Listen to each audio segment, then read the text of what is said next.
Hello, everyone. I am Reverend Annettra Jones, and I am so excited to be with you all today to be able to share a little bit about my journey and to hopefully inspire the youth who are present for today's ACT workshop. I want to say thank you to Reverend Janae Hanger and Lori Chambers for giving me this invitation and this opportunity. I'm so grateful for the work that CPLI does to educate folks on culturally sensitive and trauma-informed practices, and for all the work that you all are doing to affect change in Indiana via transforming policies and the ways in which your work disrupts the school to prison pipeline. My life has been shaped by the school to prison pipeline. Many of you know that statistics say that anytime there is a parent in the home that has been incarcerated, the likelihood of the children becoming incarcerated, that it increases. And so my father first went to jail as a teenager around 13, 14, petty things like stealing. Eventually, he would go into the adult prison system, even as a juvenile, and would spend a large portion of his adulthood behind bars, which means that my siblings and I, we were raised in a single mother household. That opened the door for us to get involved in just all kinds of trouble. And I remember that for me, I first started selling dope at the age of 13. 13 years old, having to find a way to survive, to buy clothes, to make sure that I had food to eat in the home. And so I understand what it is to have to make some decisions based on your current situation. Does not make it right, but I understand what it means to live from a place of survival.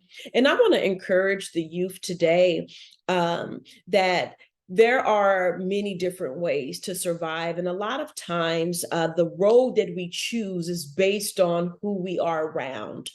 And I remember hearing this quote: "Show me your friends, and I will tell you your future."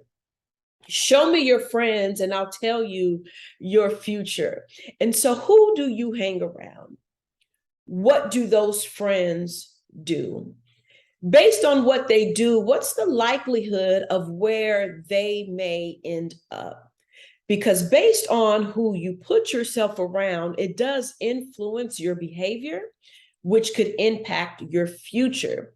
And I remember hanging around with friends that we all sold drugs. And so, yes, started selling dope at age 13. But age 16, I would get my first drug trafficking felony. 16 years old. And I remember taking a case that was partly mine, but because I was the only juvenile in the house, I took a case on, I took everybody's drugs. I took all the guns in the house because I was the juvenile who would get a lower sentence. Then, though, at age 17, I would get another felony. This one was all my own. And I'm thankful for judges that have some empathy, that are able to see a little bit of promise, even in problematic children. Because I remember going to court, and it was a little bit before my 18th birthday, and the judge was lenient towards me, because even though I was pushed out of school in the 10th grade, I was a 10th grade dropout. I'd always been smart. So I had went and got my GED around age 16. And then I started college, but I was still selling dope because it was all that I knew.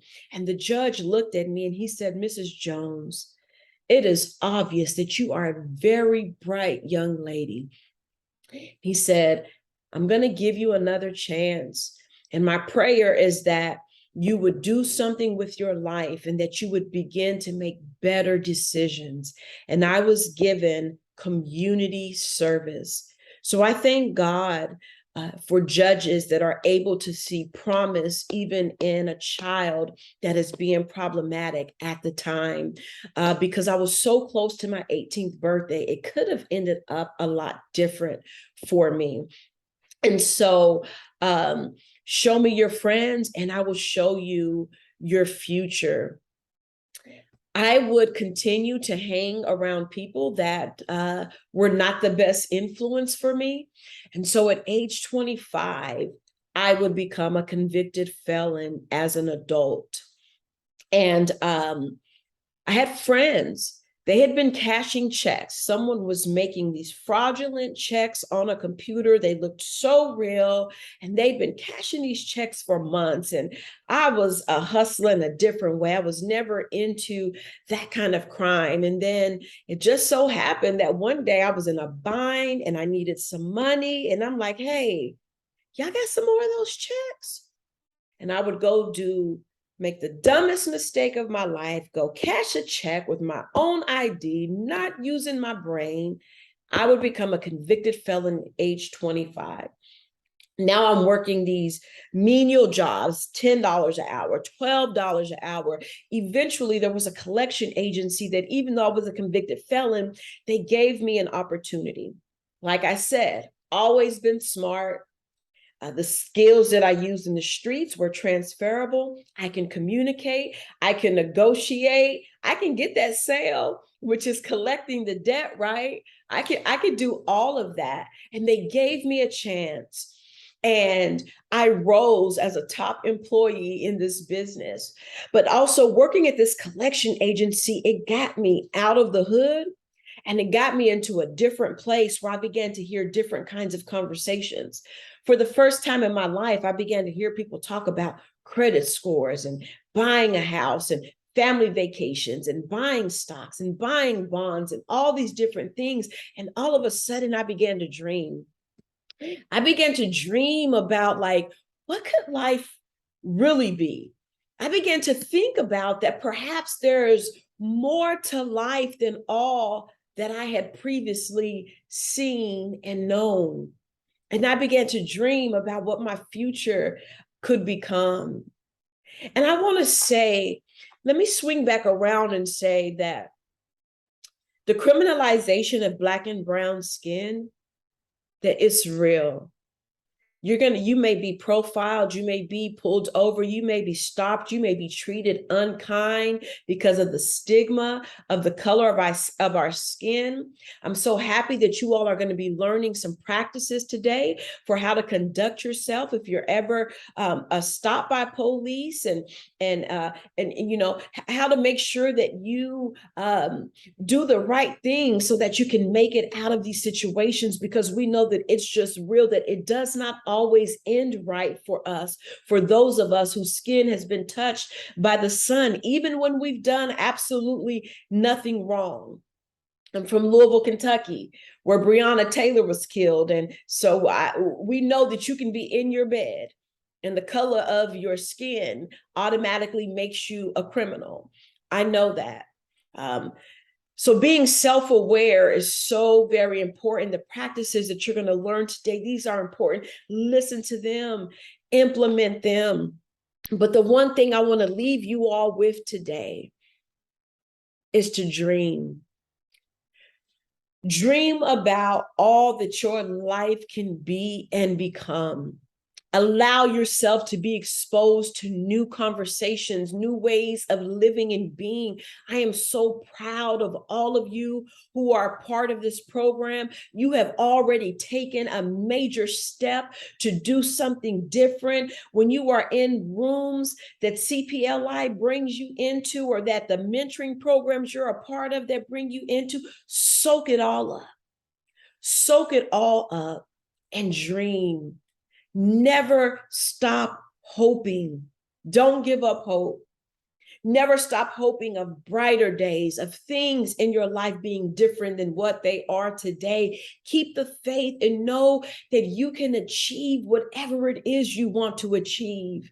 I know what it's like to grow up surrounded by drugs, where smoking weed is normalized and selling dope is normalized, and where I come from a family where we had more convicted felons than high school graduates. I know what that's like, y'all. I was raised in the hood. I know what it's like. But I want you to dare to dream, to be able to look at your environment and your situation and decide that even though I may have been reared in a certain environment, that I may be in a certain environment, that this is not the end of my story, that I will not be a product of my environment. I will be a product of my dreams. Who do you want to become? And what do you want to do? My life is a testament that nothing can stop you. And as long as you don't give up on yourself, people may give up on you. Systems may try to oppress you, but don't you ever give up on yourself. I was determined that even though I was a convicted felon, that even though I was hood as heck, I'm still a little hood. I'm an ordained elder. I've served as a pastor.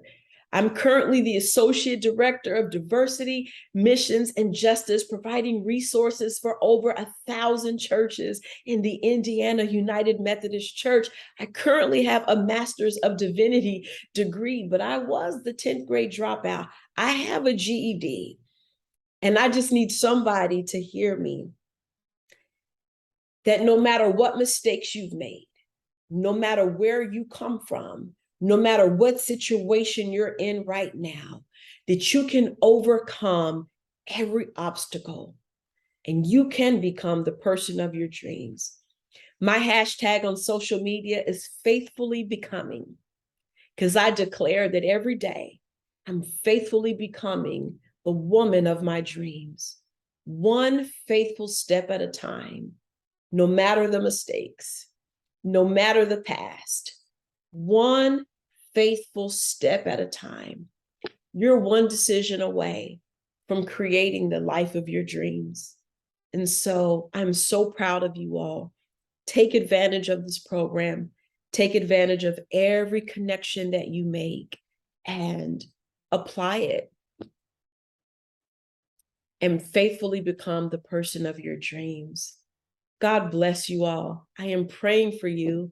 And if you have any questions, feel free to reach out to me. My email is annettra.jones, ANNETTRA.JONES @INUMC.org.